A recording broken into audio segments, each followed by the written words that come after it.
we're here in North London today at Alexandra Palace. We're going to be doing something new today.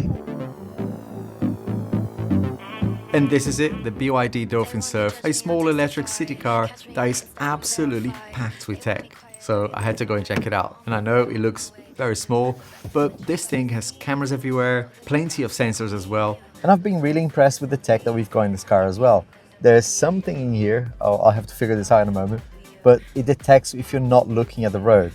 That is going to be really good for those naughty drivers like me, that I was kind of looking down on the map at one point and said, no, keep your eye on the road. Little touches like that is actually quite useful to have as well, and just when you see some of the sensors and tech coming to life here and actually being helpful. I think that's a really subtle but very smart way of keeping drivers safe. It has all the tech that we need in terms of driving assistance as well. Advanced Driver Assistance System, ADAS, comes as standard across all trims, but we also get intelligent cruise control, automatic emergency braking, lane departure assist, and intelligent high beam control. Love that. So look at this screen. Hi BYD. Yes? Rotate the screen. Okay, rotating the screen. My reaction? It's the little things in life. Here's what I found. Which would you like?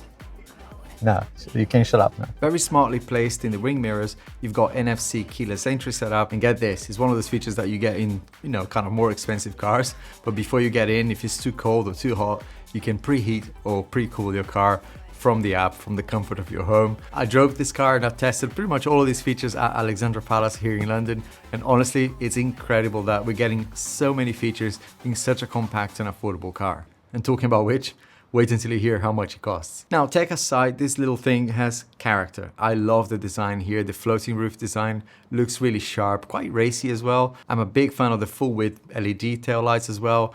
And even the daytime running lights looks really futuristic, but without looking like a spaceship. As I said, there's a very sporty rear spoiler here, and the model I drove was the lime green.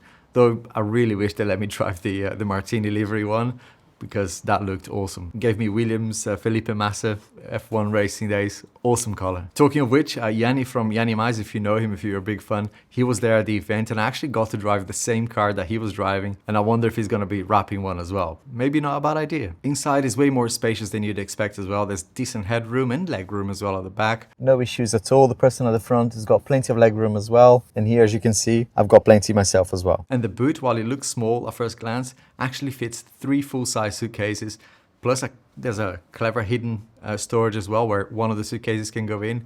It's tucked underneath in there, which is really smart. And if you're into EV engineering, there's some really cool stuff about the powertrain as well. It's the world's first mass-produced anyway 18-1 electric powertrain, which is really cool to see in such a compact car. And while it's a city car, it still has that instant electric torque, which is really satisfying when you're driving. So if you need to zip away quickly from a junction, you'll definitely feel it. Also, it features V2L, vehicle to load.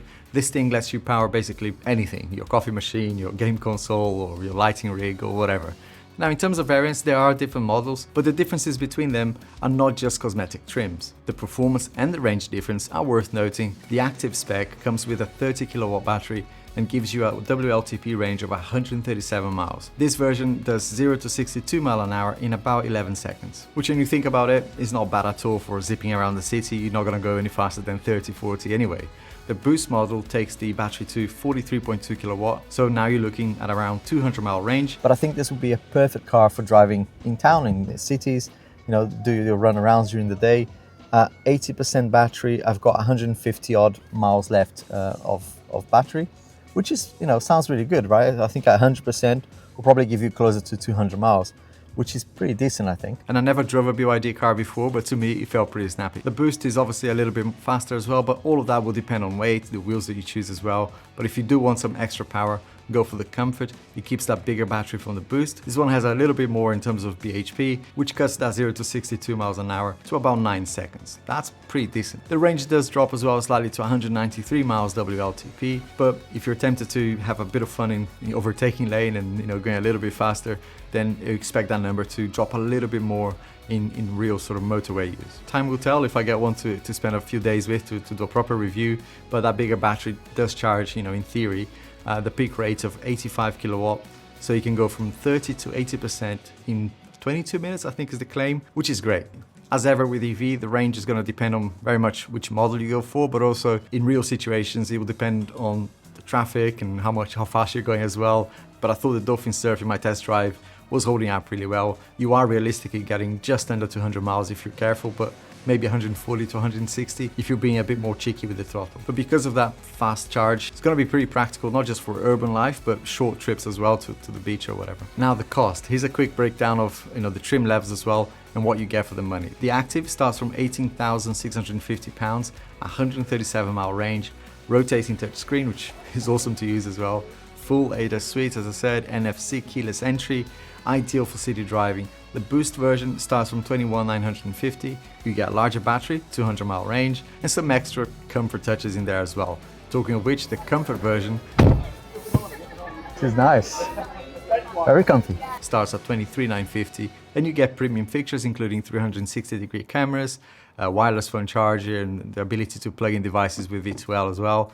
A more refined all-rounder, but still very competitive from a price perspective. When you look at these different versions, you see that BYD, they've bundled the features in a way that it means you're not really left missing out. Each version feels pretty complete, but for me, the Comfort trim hits the sweet spot in terms of range and features, especially if you want that V2L functionality and the bigger battery. Not the most generous sort of, visibility at the back. Again, for driving in town and things like that, is actually not too bad at all. Let me know what you thought about the color as well. I mean, this is quite a loud color, but I quite liked it. I do think the livery that they've got there for the Martini car is something else. Let me know what you thought of this one. It's the perfect city car, as I said, but a seriously very smart one. It's stylish, packed with tech, which I loved, fun to drive, and a great size for places like London, any busy towns that you're not really going to be worrying about parking space and things like that. And if you're curious to find out more, including the exact specs, the finance options, which are really good as well, or a test drive, you can check all of that in the official BYD website, and I'll leave a link down below for you. Cheers. On my way. They wanna judge me, I testify. Catch me on Insta, I'm verified. They want me quiet, I amplify. I'm on my way to the best thing that you've ever seen. You know that you bow to the queen.